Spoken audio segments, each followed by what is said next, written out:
It's a donkey. It seems like Oscar wants a quilt too. He knows I'm making one for my rabbit. So cute, he always cuddles up and licks his blankets, so he's gonna love licking this one. Sorry. Oscar, don't worry, you'll be up next.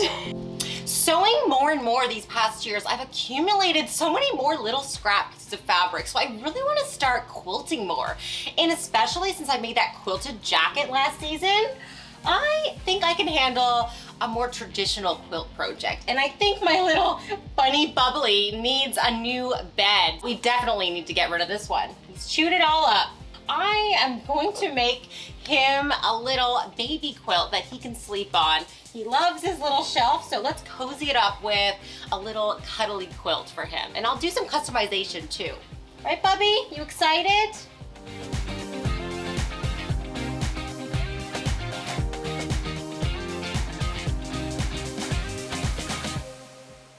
So it was fun digging into my scrap bin where all my plushy and cozy minky fabric is.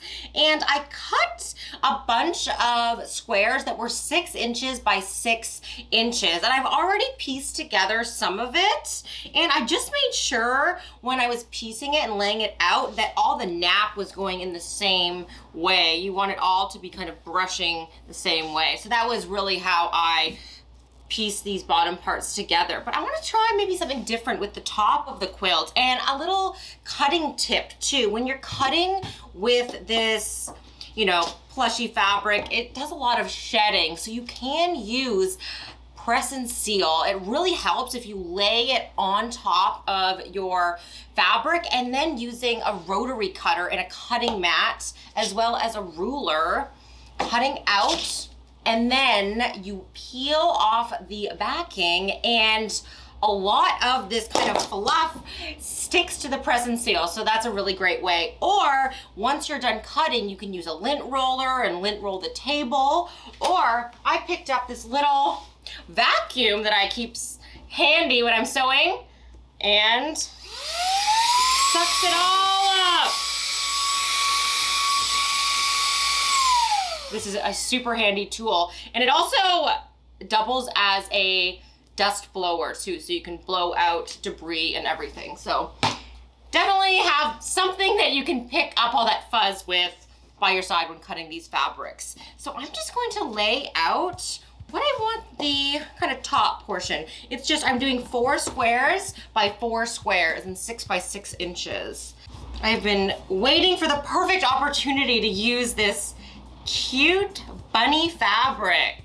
Yeah, I think this looks good. And then I'll piece together the rest of these rows and then attach them to here.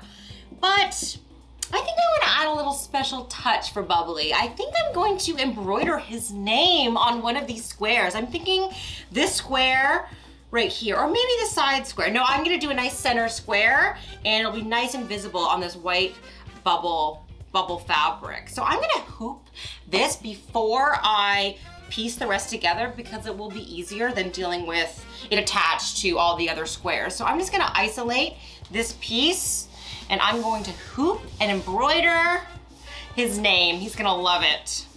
So what I'm going to do is hoop a sticky stabilizer first because you see this one doesn't quite fit in the hoop. So I'm going to hoop some sticky stabilizer.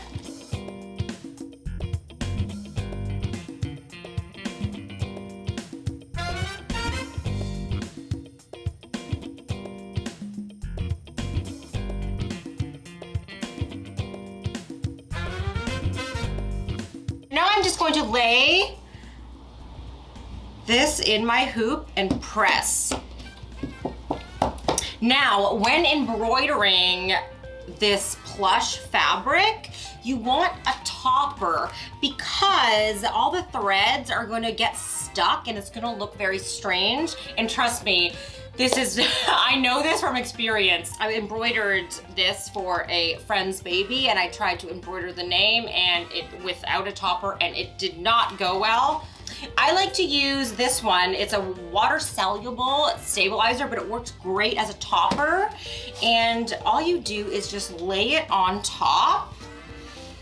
And then I'm just going to pin it to this paper, the backing stabilizer, just on the sides. Or if you had excess fabric, you can do that, but just so it doesn't shift.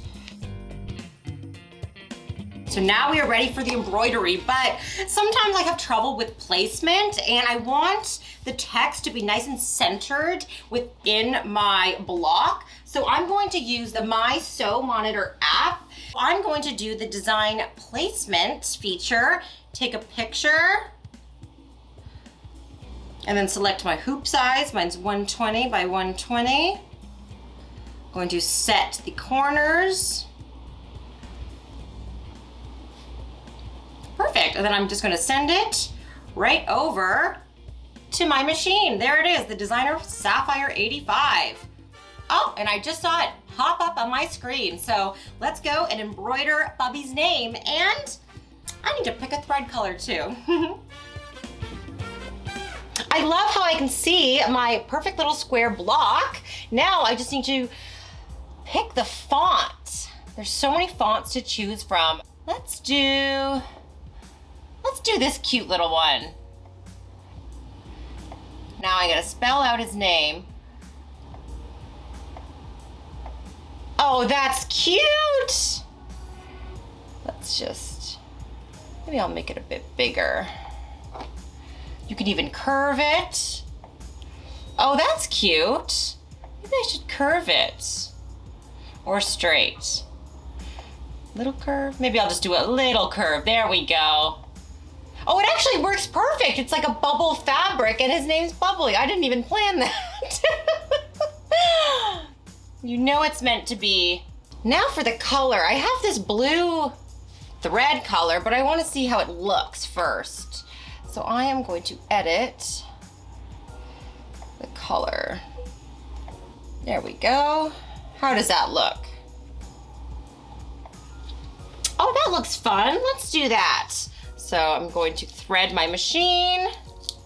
So now I attach my hoop and I can just sit back and watch the magic happen.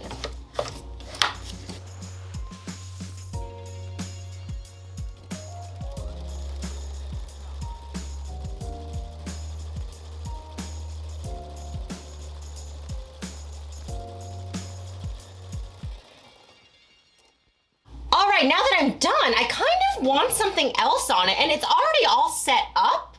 So I think I'm going to add something else. So you just need to remove the hoop. And I'm gonna add a little design at the top while I'm already here and I can preview what it looks like. So let's go into here. Let's just find something fun to just add on top. Maybe I want to bring in another color here. Maybe I'll add in a little leaf. This is cute.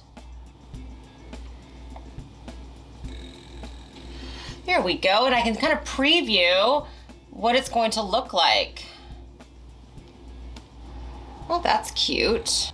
All right, but when you add something, it's good to preview it, but you don't want the text to embroider again. So once it's placed where you want it, select the font and then make sure you delete it so you don't embroider it again. And then don't move that and go back into embroidery mode and leave your hoop as is, and then we'll add the design on top.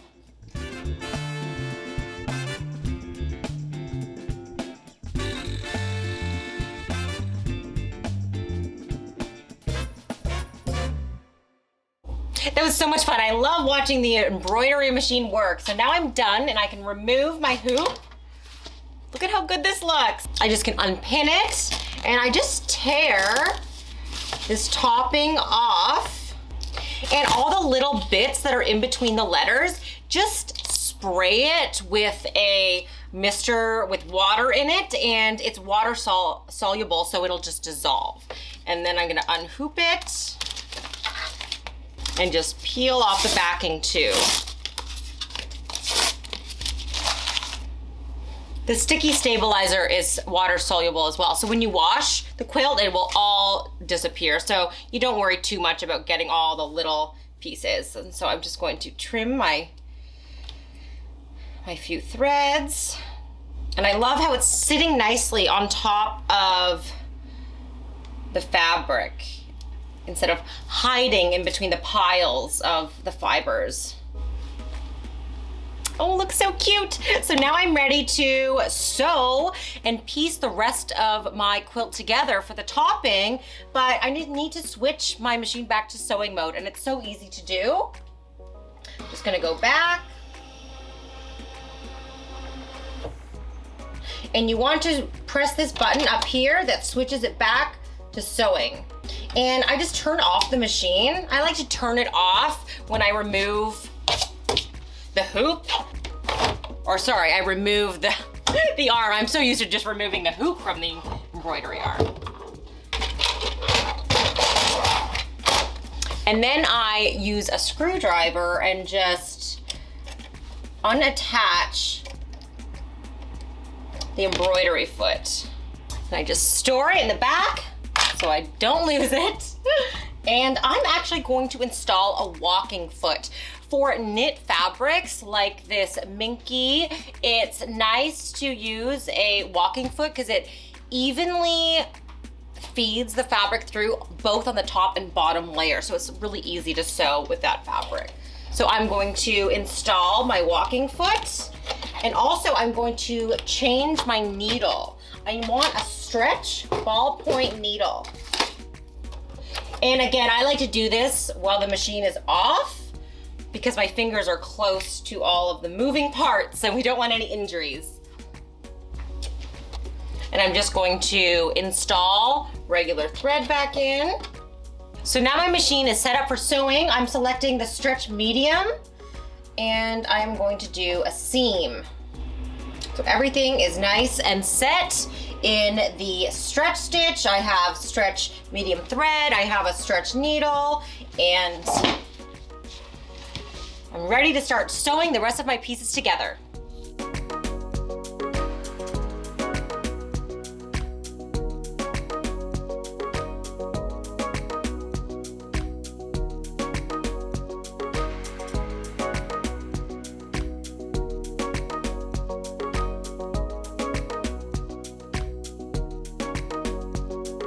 So now I have my rose stitch together. I'm going to flip this down. I just want to make sure I'm having them all in the right spot. I love how this works with the embroidery and the design. And I'm just going to have my allowances open and match up those seams.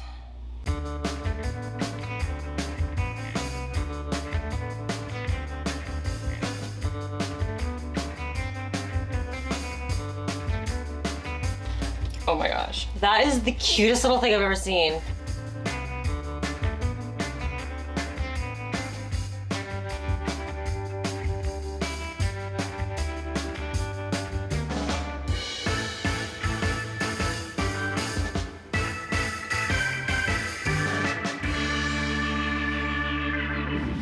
This looks so good. All my squares looks like they're matching up. And using the walking foot, it really was easy to piece these together. And I have all of the nap going in the same direction. Oh, it's so soft. I know Bubbly is gonna love this. Now I just need to make it into an actual quilt with a batting layer as well as a backing and finishing all these edges. When I did the quilting in season 3 of Style Revive, I kind of did a cheater way where I was only using 2 layers. The fleece acted as the batting and the backing, which I quilted 2 layers together, but I want this to have 3 layers. And I haven't really done a proper quilt before, so I might need to phone in a friend and ask for some tips and tricks in how I cut and finish the rest of my quilt. I know exactly who to call, so I'm gonna get my computer and let's finish up this quilt. I'm so excited. Hey, Ginger Sheehy Tatic, thank you so much for helping me. I can't wait to show you what I've created. You would be so proud. Look!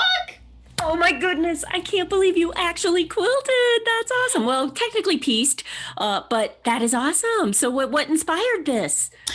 Well, I just had all these little offcuts of this minky fabric, Okay. so I thought I would make a little mini quilt for Bubbly to sleep on because his blanket that he sleeps on is torn up. He's had it forever, and so I wanted to make him something custom, and I wanted to kind of test out a quilt. I kind of got the quilting bug. I think I've been bitten.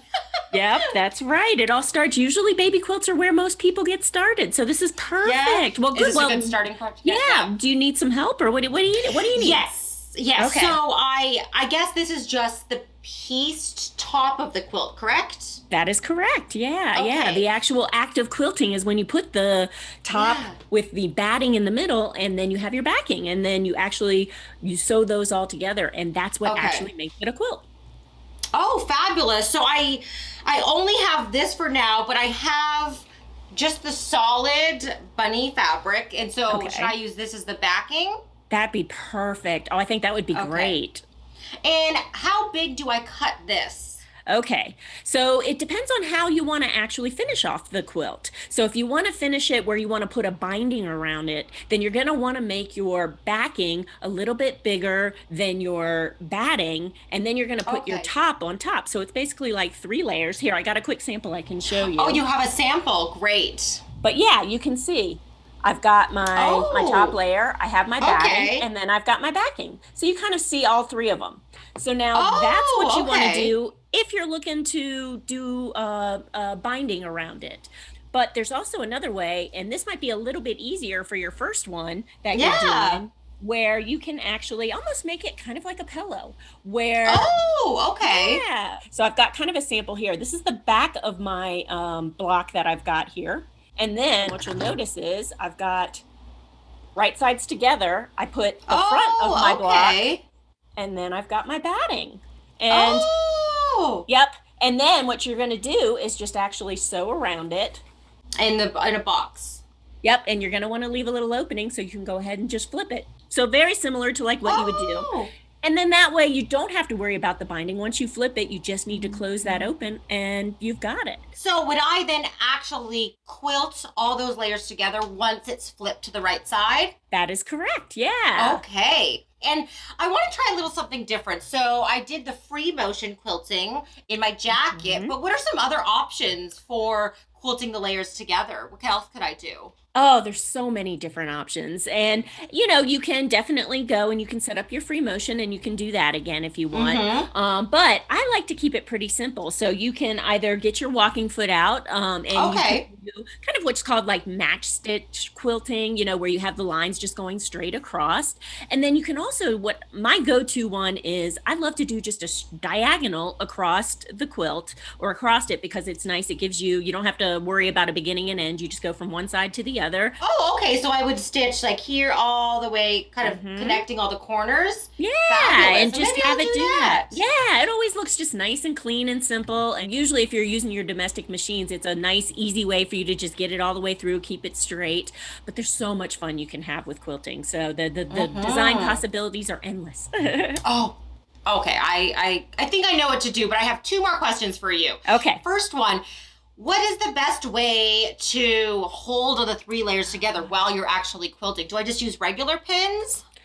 You can use regular pins, but that's a Okay. great way to like get some owies on your hands. So you don't Oh, want I to do can that when yeah. you're sewing through. Oh my goodness, I've been stuck by those by trying that before. I'm going to show you some options that I've got here. I've got these really wonderful they're Clover the Wonder pins. These things are Oh, great. are So those you use especially for these. quilting?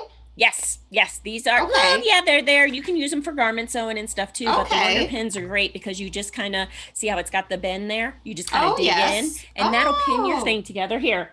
And I'll actually show you on my sample here. I've got them pinned in where I'm looking. Oh, wow. Yeah, so they Now, just kind of hold it together and you just put them throughout the whole entire thing. And that way it keeps them all together. So you can use any type of pins. I just use these ones a lot. yeah. And then they also have just bigger safety pins that you can use. There's specific quilting pins that you can use. But in a pinch, these are really cool. Or you can just use regular pins as well. yeah. But I think I'm in safety pins would work great. Yeah, I'm impatient. I want to finish this today, right now, so I'm just going to use safety pins. And lastly, before I let you go, and it looks like you're in the middle of a bunch of quilts right now. Oh my goodness, I got so much going on. When I come to my embroidery design, could I just stop stitching there? Or should I quilt over my embroidery, or I just pick it up again at this block or this square? You can do that. I think that's a great way to just kind of keep that block separate from itself and make it stand out even more. Because one of the other things you could do too is you can quilt in the ditch around the whole thing too, if you want just to kind of make that block stand out. That could be really kind of fun too. Oh, okay. Yeah, I think I might stitch in the ditch. Yeah, I might stitch in the ditch on all of them and then do the diagonal as well, because I feel like I need it nice and quilted so my bunny doesn't pull all the layers apart. All right. Yes. You gave me all the steps for success, and I'm so excited to show you this when it's all done. And maybe we can hop on your podcast, Quilt and Tell, and we can talk about my experience. Oh, definitely. I think everybody always loves to hear a first quilt story. So you are you are invited. You should come. All right. Well, I'll catch you on the podcast. All right. Sounds good. So good luck. And if you need anything else, just call. All right, I'll keep my computer not too far away from my sewing machine. I might need to call you again. Thank you.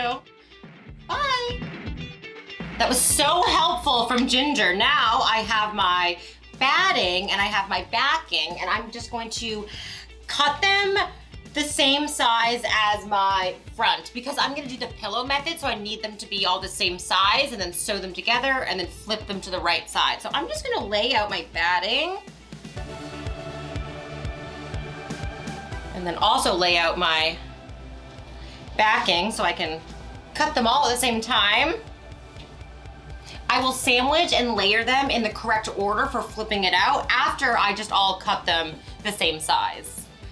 And I'm gonna use a ruler just to protect myself from accidentally going right into my quilts. I think I have enough batting and backing to make another quilt. Okay, so, like Ginger said, I'm going to lay my front on my batting, wrong side down, and then right sides together with my backing. Now I wanna make sure here I have a directional print, so I wanna make sure that they are right sides together in the same nap and direction. So I wouldn't wanna do upside down bunnies on the back. So I'm just gonna lay this right sides together. And I think I can just use regular pins for this seam. But when I turn it inside out, I'm going to add some safety pins to hold it all together and then do all those quilting lines. I also want to make sure when I'm pinning that I'm making sure my allowances are staying open, so it's easier to stitch in the ditch. All right, I'm gonna go to my machine and leave a small opening along the bottom, maybe about 5 inches or so, and then I'm going to stitch pivoting at my corners, and then flip it to the right side, safety pin all 3 of those layers together, and then quilt them.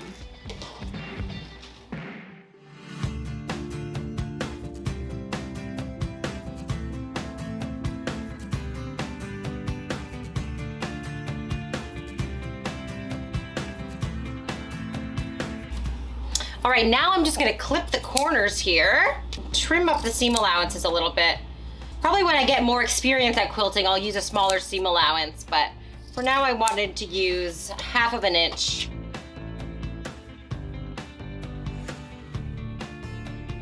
So now I'm gonna find my opening and I'm going to flip my quilt right side out. Make sure I get at these corners. Oh, so freaking cute. So for this opening, you can either hand stitch it closed, but I'm just gonna tuck in the edges and just do a straight stitch. Because of this fabric, you won't really see it. So I'm just gonna pin with the edges tucked under. Just do a nice straight stitch across.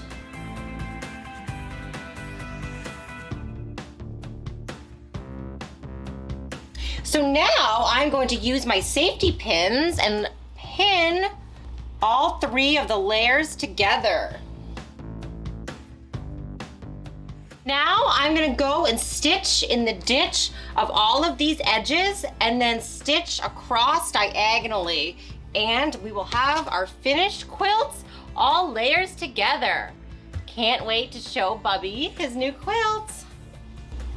To help me with this process, I'm kind of slipping around a bit. I bought quilting gloves after filming that free motion episode, so I think they'll come in handy here.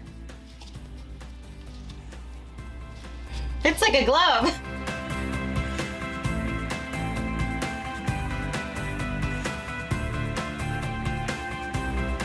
First quilting line. This is so fun! What'd you do today? Oh, I just made a quilt.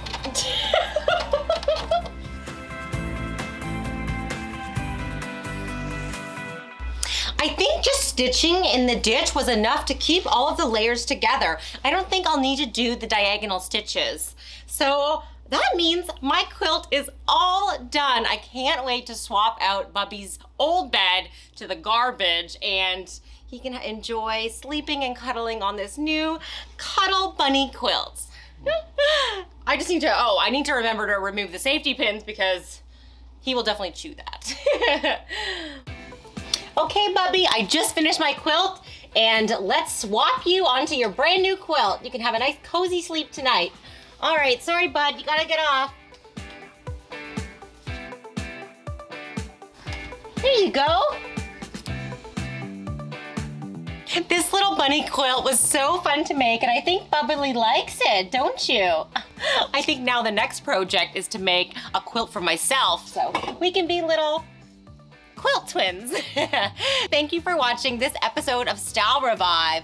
I can't believe me as a longtime garment sewist is quilting now. I love learning new techniques. This is what Style Revive is all about. So thanks for tuning in, and I'll see you on the next episode. Bye. Bye, Bubby. Bye.